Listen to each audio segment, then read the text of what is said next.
Hello, students. We are moving into Chapter 4, Life in the American Colonies, and we are going to begin with our Lesson 1 information on colonial America. I want to just quickly give you a little information about the lesson today. Is going to look a little bit differently than I usually do. Usually I have a split screen and I open up the textbook on one side of the screen and then I have the information on the other side. I have some videos that I plan to show you some clips of today within the lesson, and it won't work if I do it that way that I normally do. So what I ended up doing was I went into the textbook and I took some screenshots of the text that we need to read to find the information, and I put those right here on the presentation for you. So as you can see, the screen there in front has a clip from the textbook. So we'll read that information, we'll answer the questions, and then I also have some video clips to show you as well. So we're going to jump in here at making a living in the colonies. I'm going to read this information, and what we are looking for is the answer to what was life in the colonies largely based on? And so life in colonial America was based largely on agriculture.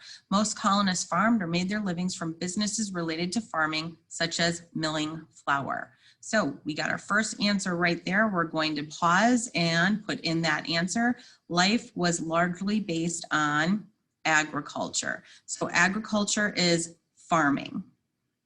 Now, that's something else that's a little bit different here, as well as the way that I'm doing this lesson. I cannot type in any extra information on the page as we go.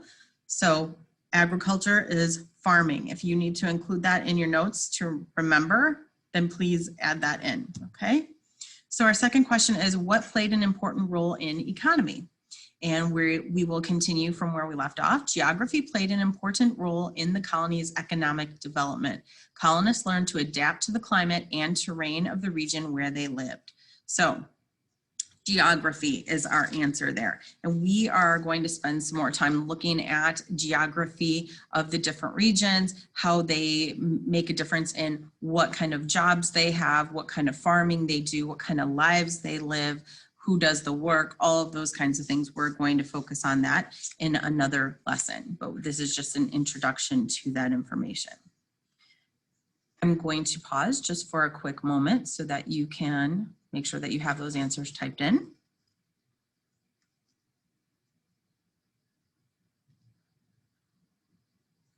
And we are moving on to the growth of slavery. However, I have a video clip here that I want to show you before we actually start to read and get information. So this is the Atlantic slave trade, and this is a TED Ed video that you are going to watch. And I know you've seen TED Ed videos in other classes. You will see more TED Ed videos in my class as well. So please watch.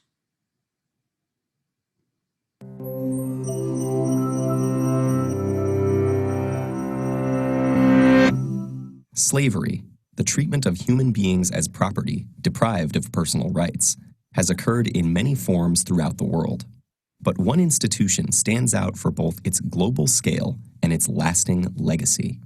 The Atlantic slave trade, occurring from the late 15th to the mid-19th century and spanning 3 continents, forcibly brought more than 10 million Africans to the Americas.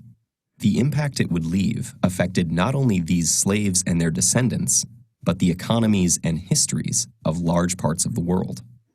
There had been centuries of contact between Europe and Africa via the Mediterranean, but the Atlantic slave trade began in the late 1400s with Portuguese colonies in West Africa and Spanish settlement of the Americas shortly after. The crops grown in the new colonies, sugarcane, tobacco, and cotton, were labor-intensive, and there were not enough settlers or indentured servants to cultivate all the new land. American natives were enslaved, but many died from new diseases, while others effectively resisted. And so, to meet the massive demand for labor, the Europeans looked to Africa. African slavery had existed for centuries in various forms. Some slaves were indentured servants, with a limited term and the chance to buy one's freedom. Others were more like European serfs. In some societies, slaves could be part of a master's family, own land, and even rise to positions of power. But when white captains came offering manufactured goods, weapons, and rum for slaves, African kings and merchants had little reason to hesitate. They viewed the people they sold not as fellow Africans, but criminals, debtors, or prisoners of war from rival tribes. By selling them, kings enriched their own realms and strengthened them against neighboring enemies.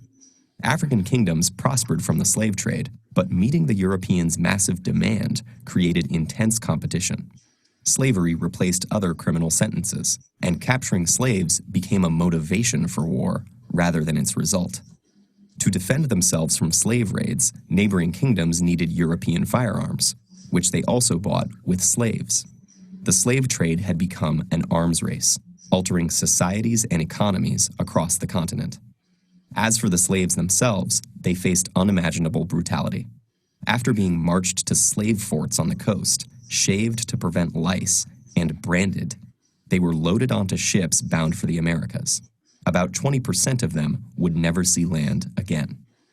Most captains of the day were tight packers, cramming as many men as possible below deck. While the lack of sanitation caused many to die of disease and others were thrown overboard for being sick or as discipline, the captains ensured their profits by cutting off slaves' ears as proof of purchase. Some captives took matters into their own hands. Many inland Africans had never seen whites before and thought them to be cannibals, constantly taking people away and returning for more. Afraid of being eaten, or just to avoid further suffering, they committed suicide or starved themselves, believing that in death their souls would return home. Those who survived were completely dehumanized, treated as mere cargo. Women and children were kept above deck and abused by the crew, while the men were made to perform dances in order to keep them exercised and curb rebellion. What happened to those Africans who reached the New World, and how the legacy of slavery still affects their descendants today, is fairly well known. But what is not often discussed is the effect that the Atlantic slave trade had on Africa's future. Not only did the continent lose tens of millions of its able-bodied population, but because most of the slaves taken were men, the long-term demographic effect was even greater. When the slave trade was finally outlawed in the Americas and Europe, the African kingdoms whose economies it had come to dominate collapsed, leaving them open to conquest and colonization. And the increased competition and influx of European weapons fueled warfare and instability that continues to this day. The Atlantic slave trade also contributed to the development of racist ideology. Most African slavery had no deeper reason than legal punishment or intertribal warfare, but the Europeans who preached a universal religion and who had long ago outlawed enslaving fellow Christians needed justification for a practice so obviously at odds with their ideals of equality.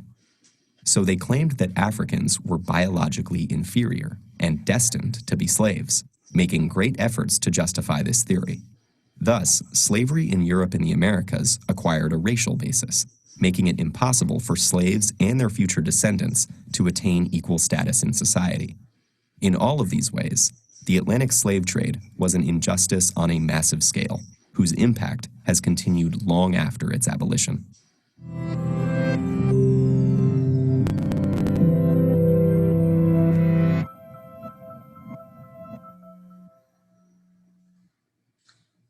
Okay, so we are going to talk about some of that information again here in our notes as we move forward. And some of this will be repeated again in another lesson that we do.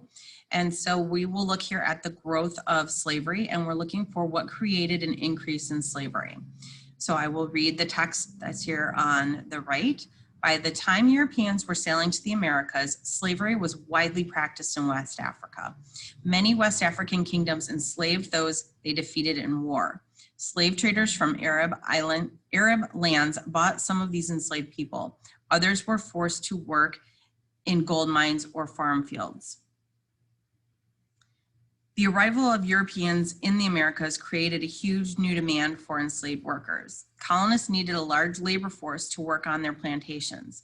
West African slave traders sold captives they gained through wars and raids. Slavery and the slave trade became major parts of the colonial economy. For enslaved Africans, the voyage to America usually began with a march to the European fort on the West African coast. There, they were sold to Europeans who loaded them on ships.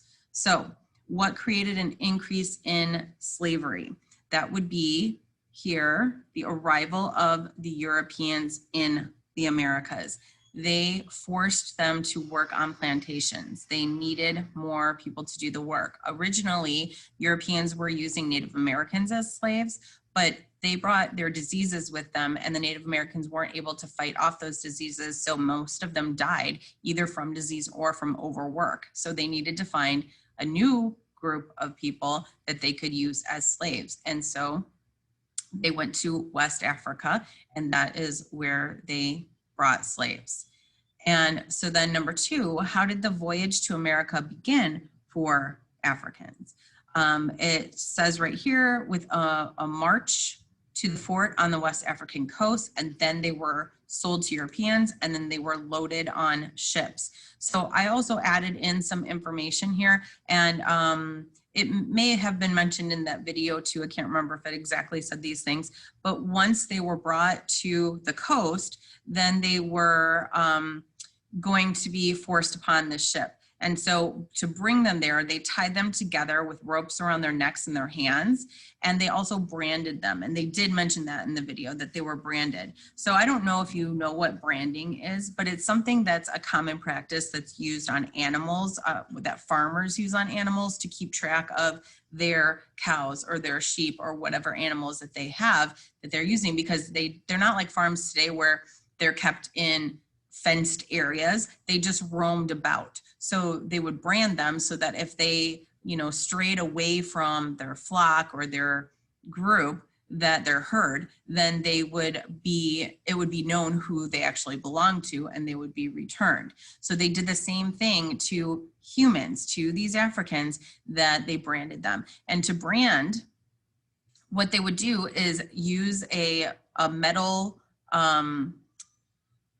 wand, I guess we'll put it that way, a stick, a long piece of metal that on the end of it had a emblem of some sort, and they would set that into the coals of the fire until it burned red hot.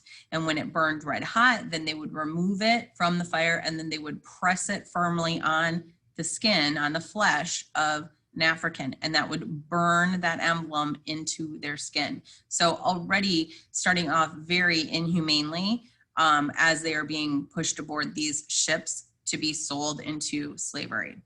So this clip that I'm going to show you here is an African being kidnapped. And this is actually from a movie called The Amistad. And the Amistad is a famously known slave ship. And this is actually a really great movie. It's really true to the details. The historical fact is great. It is rated R, so it's not necessarily something that I could show you. I can't really show you full-length movies anyways, but I can show you some clips and pieces that are appropriate for the classroom. And so this is a clip from that movie, The Amistad, and shows Africans being kidnapped. So we'll watch this.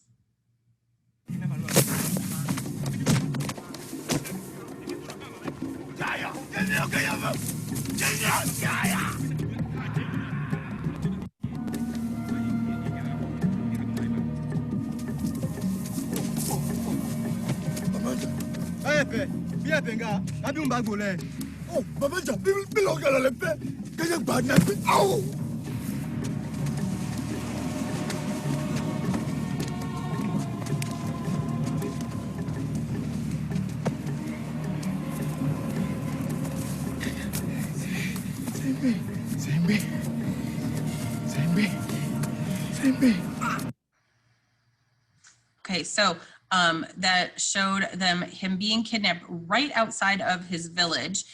Before that, they showed the young boy and a woman and another man kind of walking away. He had just had a conversation with them, is what the previous scene was. And then they were walking away, and then he got grabbed right there. And notice that it was not by white Europeans who were taking him, it was by other Africans. And so they would kidnap members of rival tribes, or it could be from prisoners of war that they would grab and bring into to sell into slavery. And they typically did that in exchange for weapons or other goods. They showed that in that video, in the previous video that I showed you as well, that they would usually trade them for weapons.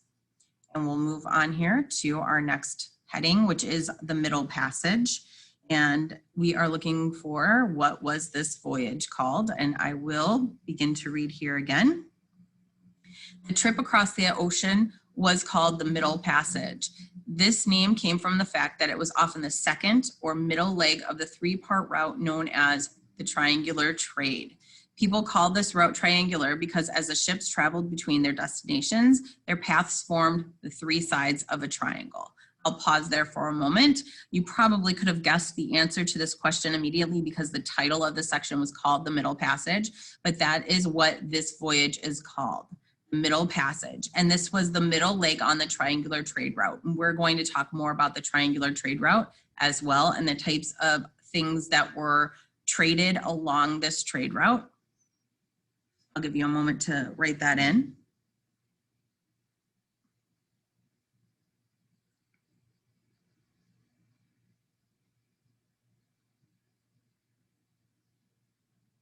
So this Middle Passage, or the trip from West Africa to the Americas, is very difficult. So we're going to talk about what life was like on the ship for Africans. And I will again continue to read where we left off.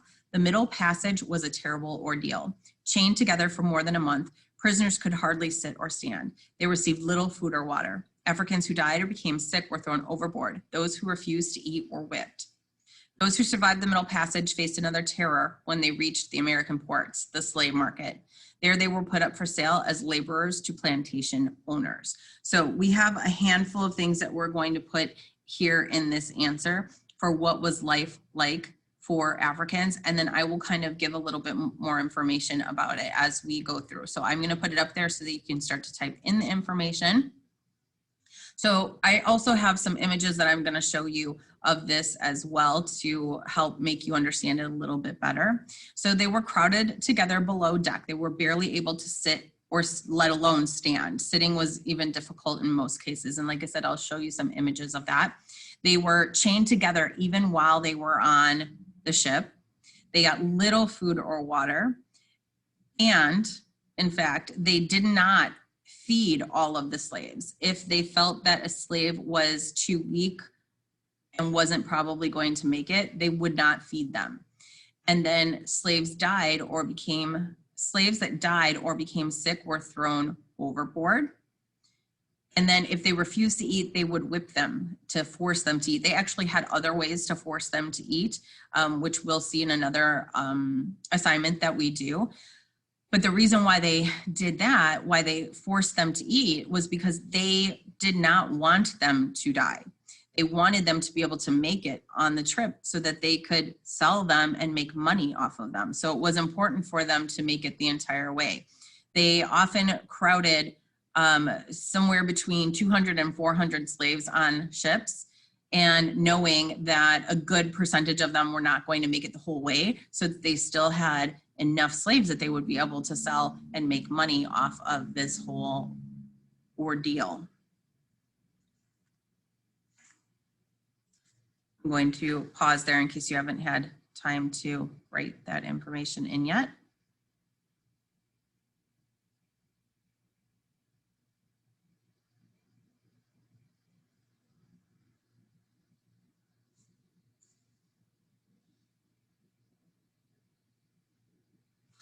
And I actually have another video that I'm going to show you. I believe it's on our next page here that gives a little bit more information about a visual of what it was like to be on board these ships on the Middle Passage.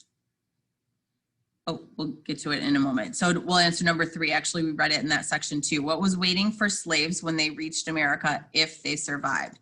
They went to the slave market, they were examined, and they were prodded, and they were sold to plantation owners. So when it says examined and prodded, that meant that they really looked them over to make sure that they were strong enough to do work, that they were going to be able to do the things that they wanted them to do. They weren't going to get sick and die really quickly, they would do things like make them open their mouths and look into their mouth. There are a lot of things that you can tell by the person's teeth. If there's decay and things like that, then that might indicate that there's other types of internal issues that they may have. They would, just look at them overall. They would take into consideration their age, their build, how strong they were, those kinds of things. And I'll show you a little bit more of that in a moment. But then also notice this image here below, and this is them being walked to the West Africa coast so that they can be put aboard the ships. Now, not only are their hands tied either in front of them or behind them, but then they also have these sort of like a shackle of some sort that's made out of like stick and ropes that are around their necks as well. And notice that that's around the necks of the males, not the females. The females don't have anything around their necks, and the children don't have anything around their necks. But this is so they're not going to take off on them. And then also notice that there is a African male who's holding a gun there, who is, we'll say, escorting them to the coast as well. So again, that's showing you that the Africans themselves were involved in slave trade. Okay, so now we'll go to the video, and here we are. This is conditions on a slave ship.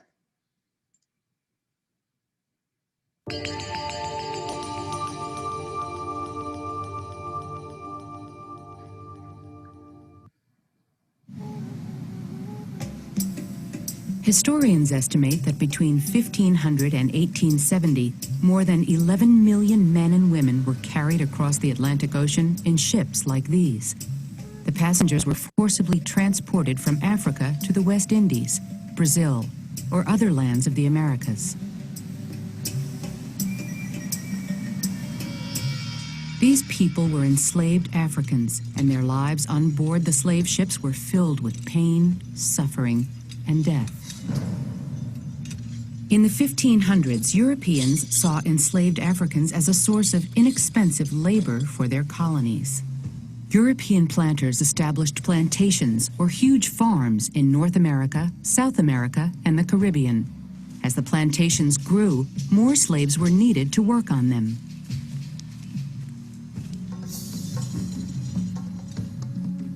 Slavery had existed in Africa since ancient times. Some African kings and merchants captured people and sold them as slaves to European traders, as well as to Arab merchants. When the demand grew, kings often sent their warriors to attack neighboring villages for slaves. The Europeans treated slaves like cargo. They were locked inside cells for weeks until ships could take them to colonies across the ocean. For slaves, life on a slave ship during the Middle Passage was a nightmare. Even crew members were shocked by the conditions in the slave holds. When I had to enter the slave deck, I was forced to crawl over the slaves. The Negroes are frequently packed so close together that they have not so much room as a man in his coffin. I was so overcome with the heat, dense and foul air that I nearly fainted.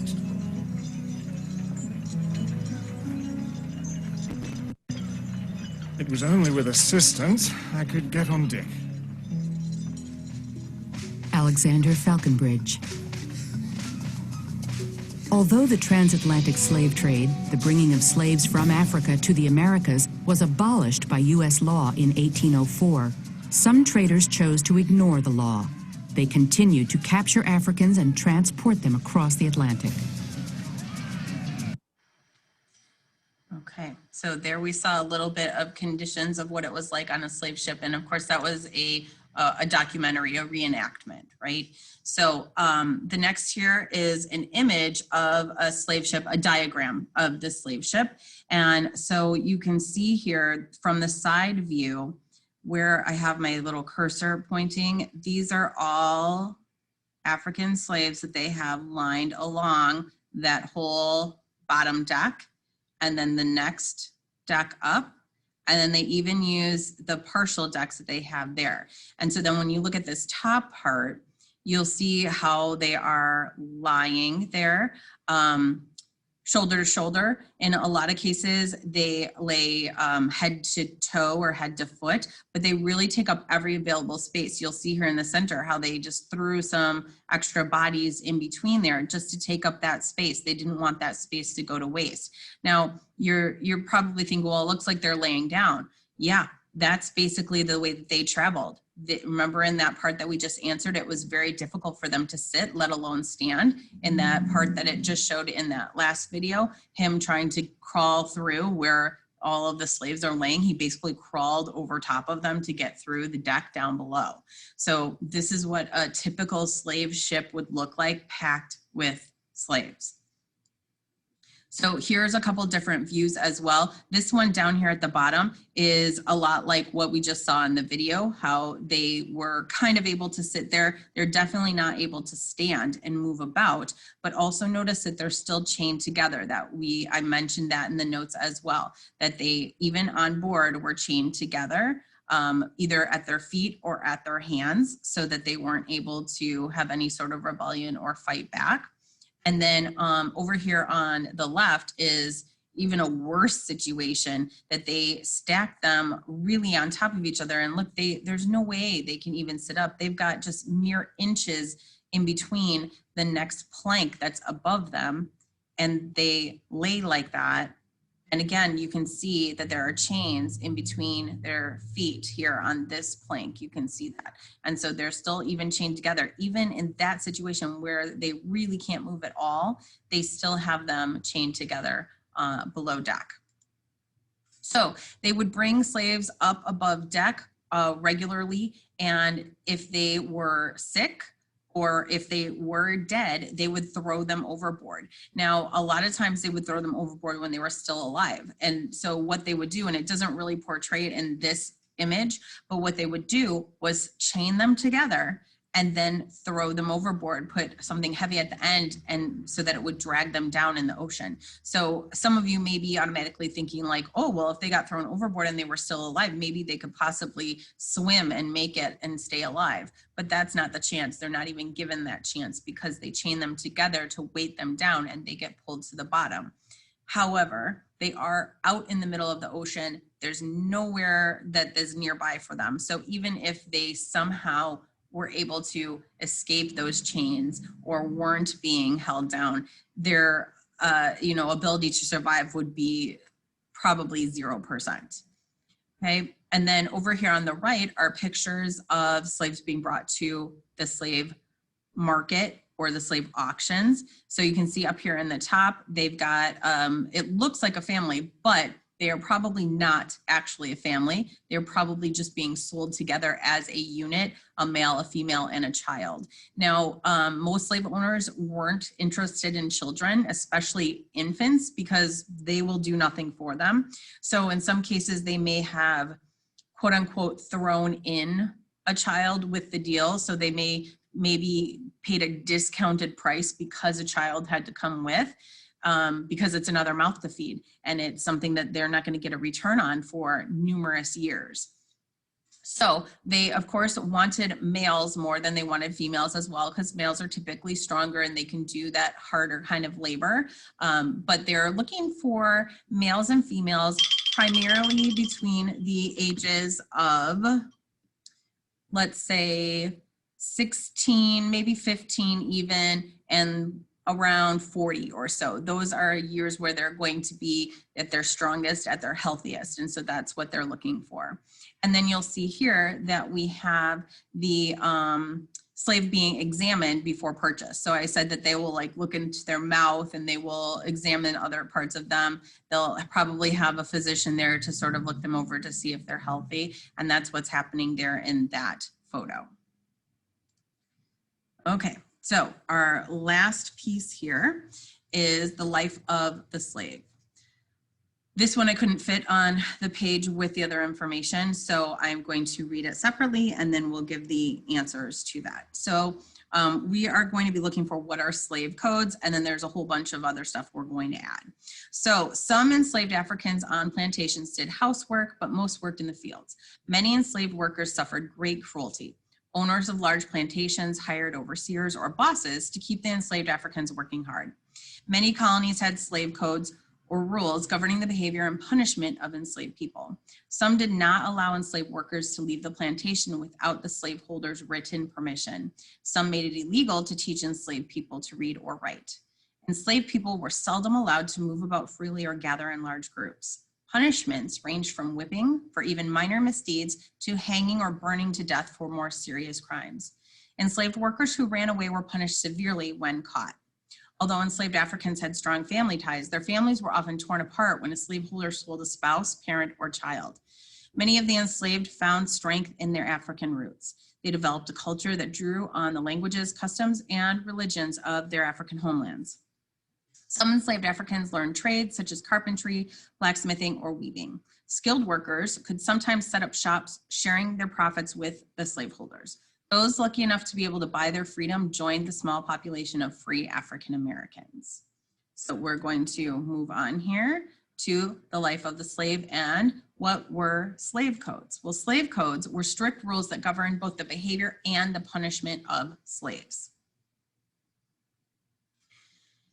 And why they came up with these strict rules, I think you probably can imagine that they were used to keep control over a large number of slaves. The slaves outnumbered the white guys on a plantation. And so they needed to make sure that they could keep control over them. And they also devised these rules to deny basic human rights. Slaves were seen as property, not as humans. They were treated worse than animals are treated. So they were not seen as a valuable life. They were seen as valuable workers, but not valuable property, but not a valuable life. So some of the rules that they had to go along with these slave codes, that they could not leave the plantation without written permission from the owner, even if it was on an errand that the master sent them on. They had to have written permission so that if someone came across them on their mission, that they would be able to produce this written letter that said, I have permission from my owner to be out and headed to the market or headed to the farm that's nearby. So then they wouldn't be punished. It was illegal to learn to read and write. And the reason for this maybe doesn't make a whole lot of sense to you until it's explained, that knowledge empowers people. And so if they don't know, if they don't have the ability of knowledge, then they're not going to be strong. They're going to stay weak. They're going to stay submissive. They won't know how to fight back. So they don't want them to be allowed to read or write because they don't want them to be able to rise up. Now, that's of course not the only way that might happen, but it's definitely one of the biggest indicators of what would be a successful rebellion. And then it's illegal to gather in groups. And again, this one should make sense. Power in numbers, right? So the more slaves that gathered together could overpower the white farmhands or the master that there was. So we're not talking like 20 people in a group. We're talking like 3 people in a group, 3 to 5 people in a group. That was something that they did not allow slaves to do.